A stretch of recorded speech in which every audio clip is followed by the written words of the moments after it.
Welcome to WatchMojo UK, and today we're looking at the types of items you could have in your home that might be worth digging out and bringing onto the Roadshow. Before we begin, we publish new content every day, so be sure to subscribe to our channel and ring the bell to get notified about our latest videos.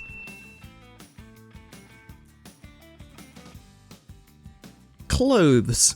They're some of the most fragile items and potentially some of the rarest, with old enough clothes falling apart and being discarded. But if you can find valuable garments in your house somewhere, and they've managed to avoid being munched by moths and beetles that thrive on natural fibers, you could be in for a windfall. Some of the most fascinating items ever brought onto the show were clothes, including a robe worth £200,000. This cloak had been passed down through the family and was originally Chinese, and there was huge demand for it. Remarkably, they said they'd just been using it in their dressing up box before then. Another historical artifact was a leather jacket allegedly owned by JFK, also worth about £250,000, when it emerged that it had been handed down from an old girlfriend of Kennedy's in his younger days. And sometimes there's something truly strange, like Jack Nicholson's Joker costume from the 1989 Batman.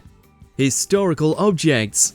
While JFK's jacket is also a historical object, there have been other noteworthy items and collections brought onto the show. The most valuable item ever brought on was something that certainly could be considered a historical object: a maquette of the Angel of the North. That's a scale model of the finalized sculpture. It was valued at £1 million, but wasn't held by a private collector, instead belonging to the local council. You probably don't have a rare maquette in your loft, but you could have something else that once belonged to someone famous. One man, for instance, brought on a watch that had once been owned by T.E. Lawrence, aka Lawrence of Arabia, though it wasn't worth as much as you might assume based on his renown. And a family once brought on something extraordinary, a medal given to one of their ancestors as a reward for his role rescuing the survivors of the Titanic in 1912.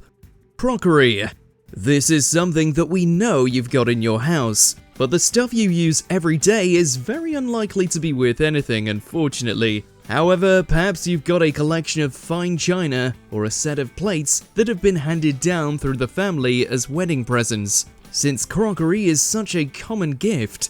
If that's the case, you might want to get them valued, because some turn out to be worth a fortune. You could have plates painted by a famous artist, or made by a well-known pottery maker, or a complete tea set that happens to be worth plenty to discerning collectors. This won't apply if you've just got a normal set of modern crockery, no matter how much the set cost you at John Lewis. But lots of people do keep decorative plates as family heirlooms. Have a poke around your old display cabinets if you've got any, and see for yourself. Vases.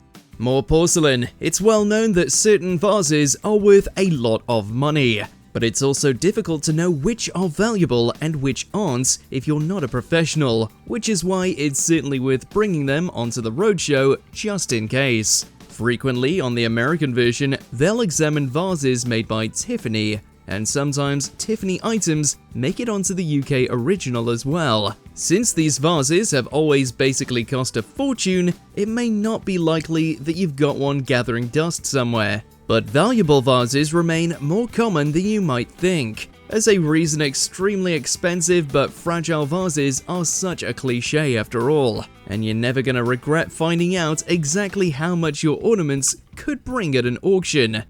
Books. How do you know whether a book you've got is a first edition or not? Well, it's not always easy, and depending on the age, you might have to consult an expert.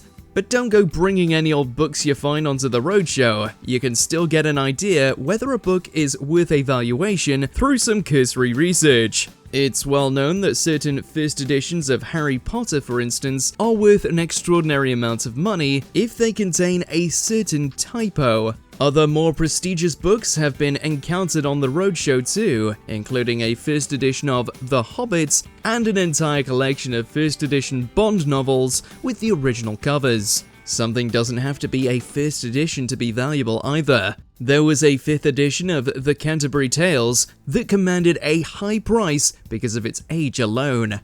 Letters. That edition of The Hobbit we just mentioned was made all the more valuable by containing a letter written by J.R.R. Tolkien himself, and he's not the only person to have penned a letter that later turned up on the Roadshow. There was one woman whose mother was a former flame of the famous sculptor Henry Moore, who brought on a vast collection of love letters from Moore to her mother, complete with various distinctive sketches.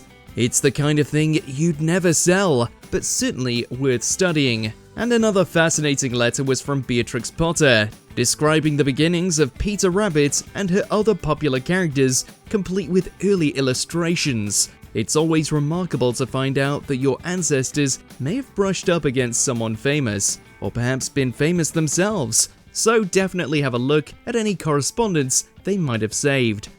Furniture.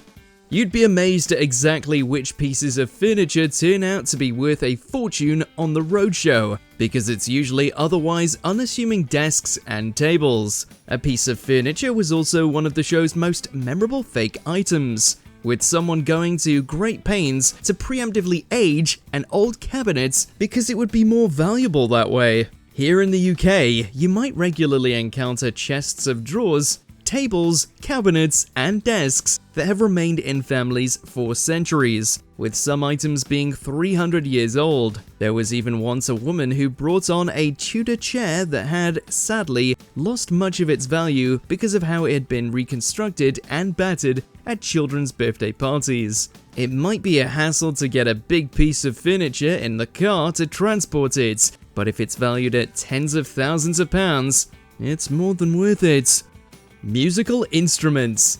Something else you could have in your house with absolutely no idea of its worth is a musical instrument. In fact, non-musicians often don't know where to begin with which brands are expensive and how much you can expect to pay for a brand new instrument, let alone an antique one. Often, people will bring on classic guitars, including one memorable moment where there was a guitar once owned by George Harrison that went on to fetch £190,000 at auction. There are also often rare acoustic guitars, trumpets, and more unique instruments, all of which need to be appraised by an expert eye.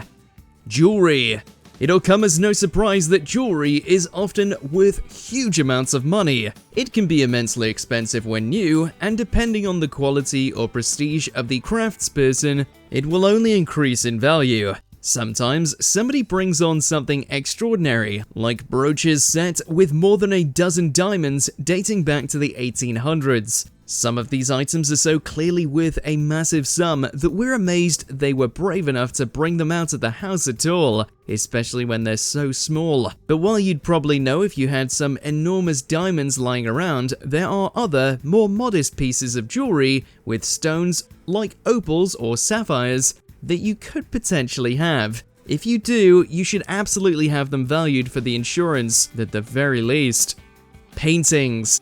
The final valuable thing you could bring onto the Roadshow is, of course, a painting. You'd be amazed at how often people have a painting hanging in their house for decades that turns out to be from a well-known artist and worth a pretty penny. In one memorable case, a woman brought on an L.S. Lowry painting for a friend of hers who'd simply had it in his house, amazed at the sum it would fetch at auction. There was also a Grimshaw painting that was worth far less because somebody, not knowing what it was, had tried to scrub off the moon. And we've had other masterpieces on the show, including one painting that had been painted directly onto wood and, at one point, wallpapered over. If you've got a painting that you've had handed down or found at a charity shop, have a closer look and see if it has a famous signature somewhere on it. Let us know in the comments what you'll be looking for the next time you go up into the attic. Do you agree with our picks? Check out this other recent clip from WatchMojo UK and be sure to subscribe and ring the bell to be notified about our latest videos.